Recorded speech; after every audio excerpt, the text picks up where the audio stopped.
good long as you're here with me. To be drunk and in love in New York City.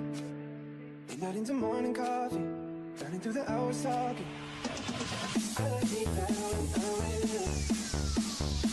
I like it better when I'm with you. The physics behind the vacuum cleaner. A vacuum cleaner's working is similar to what happens when you take a sip of juice from a straw. As you suck the air out, juice from the glass takes its place.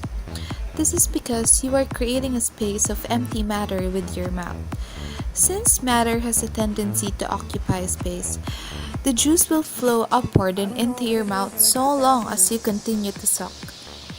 The boxy part of the vacuum cleaner has a motor inside it that does the same job as your mouth. The rotating fan of the motor creates a vacuum and begins to suck in air through the suction nozzle at the end of the pipe. Any dust that comes within range of the suction of the nozzle gets pulled into the pipe and is collected in a bag. There is a filter inside that prevents the dirt that escapes from the bag from entering the motor. Process of making the vacuum cleaner. First, we have to gather the materials. The materials used are as follows: empty 2-liter plastic bottle, tin can, screen, 12 volts DC motor, glue gun, hose, and drill.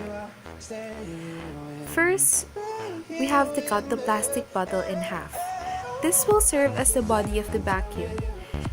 The base of the bottle was drilled with holes that will let the suction air outside. The propeller is made out of a spam can.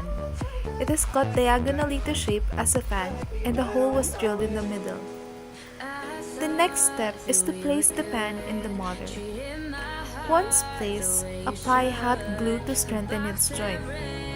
Next is to fix the motor, screen, and propeller into the bottle. Finally, the hose tubing is set to be the suction fan. For final touch-up, designs and handles were added to the vacuum.